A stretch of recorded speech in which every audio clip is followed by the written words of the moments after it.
Han pasado muchas semanas desde que fue aprobada la ley de regulación del costo máximo efectivo del crédito, la ley esta que fijaba las nuevas tasas de interés. Recién fue aprobada y sin embargo en el Parlamento ya consideran que necesita reformulaciones. John Argudo es quien las plantea y le preguntamos por qué. Buenos días. Buenos días, Lenin. Bueno, yo creo que es fundamental que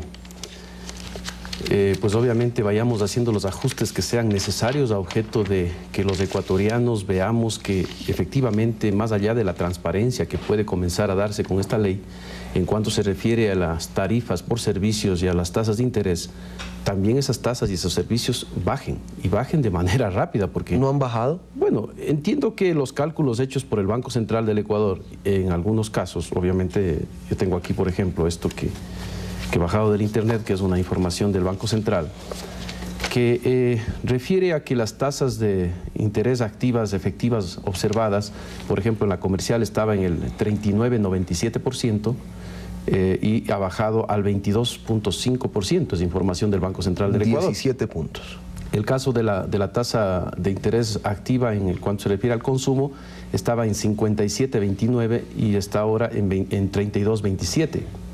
El caso de la tasa de vivienda, la tasa máxima estaba en 28,05 y el Banco Central ha ubicado en 17,23%, en tanto que el microcrédito, que estaba en 83,19%, que era la tasa máxima en algunas instituciones, está ahora en 41,86%. Eso dice el Banco Central del Ecuador. Obviamente esto habrá que confrontarse con la realidad porque muchos ecuatorianos no creen que esto está sucediendo. Pero una cosa es que no crean y otra cosa es que no está sucediendo, ¿no? Ahí hay una distancia bastante grande, pero el proyecto que usted está planteando pretende que bajen más. Lo que se pretende en el proyecto es de que mensualmente se haga el cálculo. Es decir, lo que tenemos que entender los ecuatorianos es que aquí el Congreso lo que hizo con esta ley es establecer una tasa de interés máxima en cada segmento de la actividad económica. Es decir, si establecemos la tasa máxima o el Banco Central establece en 22,5, esto sale de un promedio de todas las tasas que estuvieron por arriba de 22,5 y por abajo de 22,5, se establece un promedio y ahí se sube matemáticamente esta llamada desviaciones de estándar y se establece en ese punto. Entonces, para entender mejor este tema, porque este es el caso de tasas de interés y el caso de tarifas por servicios, que son dos cosas distintas pero que manejan la misma fórmula, yo sí quisiera valerme de esta información que ayer nos entregó el superintendente de bancos. Por ejemplo, lo que pasa en las tarifas cuando se trata de mantenimiento de cuenta corriente. Podemos ver aquí en este cuadro que hay una línea roja sobre la cual está valores, por ejemplo, para el mantenimiento de cuenta corriente de dos bancos. El Lloyds Bank en $30 el mantenimiento de la cuenta y el Citibank en $20. Entonces, esas dos cifras hacen que justamente la tasa promedio suba, porque usted puede notar en la parte baja, entre la azul y la roja, valores que están de $6 hasta $4. Y hay debajo de la línea azul inclusive valores que van sobre los $3 hasta 0. Hay bancos que no cobran absolutamente nada. Entonces, si sumamos todos los valores 30, 20, 5, 4, 3 y hacemos el promedio y se suben las dos desviaciones de estándar, pues obviamente se ha puesto un valor de 17,74. Pero en el cálculo que se haga, conforme refiere la ley después de 6 meses, pues obviamente no vamos a ver reflejado la baja de estas tasas, de estas tarifas. Entonces, para el próximo cálculo, el máximo valor será 17,74 y obviamente a ese valor se sumarán los otros, se sacará el promedio y seguramente en el siguiente mes ya no será 17,74 y va a bajar. Pero usted lo que plantea es que el cálculo no sea semestral, sino mensual. Así es. Y por otro lado, Lenin, yo creo que es fundamental que también hagamos un ajuste en esta ley en cuanto se refiere a estos mismos valores. ¿Para qué? Para que no se pongan pues de acuerdo los bancos que no cobran un solo centavo este momento, con el mismo ejemplo que estoy manifestando, y todos ellos se suban a la tasa máxima a objeto de evitar justamente o aprovechar de eso y realizar una actividad colusoria en perjuicio de ¿quiénes? En perjuicio justamente de los ciudadanos que lo que aspiran es que se bajen las tasas de interés y se bajen las tasas por servicios. Y obviamente esos ajustes tenemos que hacerlo en la ley. Como hay que hacer un ajuste fundamental, porque este momento se habla de la tasa de interés efectiva. Hay que dejar absolutamente claro en el texto legal lo que es la tasa de interés efectiva. ¿Por qué? Porque recuerde usted que nosotros tenemos una tasa de interés pasiva, que es la que se paga al ciudadano que hace un depósito, que en este momento está más o menos en un 5,53% como promedio. De ahí, obviamente, se deben establecer la tasa interna de retorno. Se debería sumar a eso los intereses, perdón, los impuestos que por ley hay que pagar y nada más.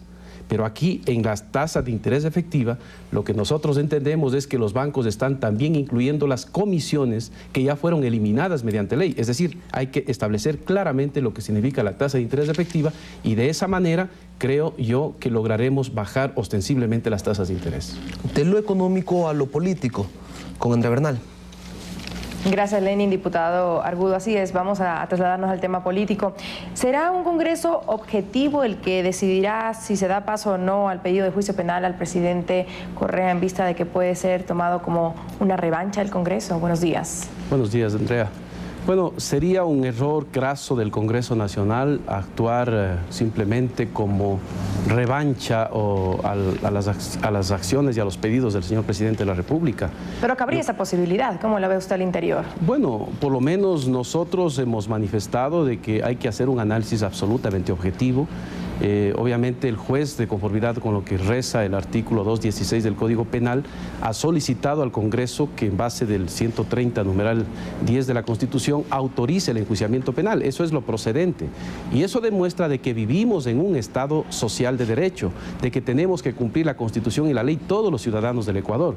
Pero obviamente aquí el bien jurídico que se protege es justamente la democracia, es el Estado de Derecho y sobre todo estamos hablando de la majestad representada por el señor presidente de la República como primer personero del Estado y representante de la función ejecutiva. Por tanto, tenemos que actuar con mucha sobriedad, tenemos que mirar no solamente la parte jurídica, sino también las repercusiones que desde el orden político y desde el orden de la estabilidad y del mantenimiento del Estado de Derecho, pues obviamente significaría el hecho de autorizar un enjuiciamiento penal. Diputado, el Parlamento no tiene plazo para dar un pronunciamiento. Tal vez el presidente del Congreso ha dicho que se va a tomar una resolución antes de la elección de asambleísta. ¿Cómo ve usted una resolución antes o después? Mire, yo creo que no deberíamos permitir que este tema se contamine con acciones de orden político que pueden convertirle en víctima al señor presidente, que también está en campaña, o que pueden simplemente ser una herramienta para algunos para chantajear al señor presidente de la República. Yo creo que esto deberíamos manejarlo con cabeza fría en el Congreso y obviamente siempre pensando en el gran interés nacional y en el hecho de que no podemos tampoco abrir así por así los juicios penales en contra de un ciudadano que nos representa a todos, que es el señor presidente de la República y es la majestad que él representa, porque cualquier ciudadano común y silvestre entonces todos los días enjuiciaría al presidente de la República. De todas maneras, jurídicamente el Congreso tiene el sartén por el mango.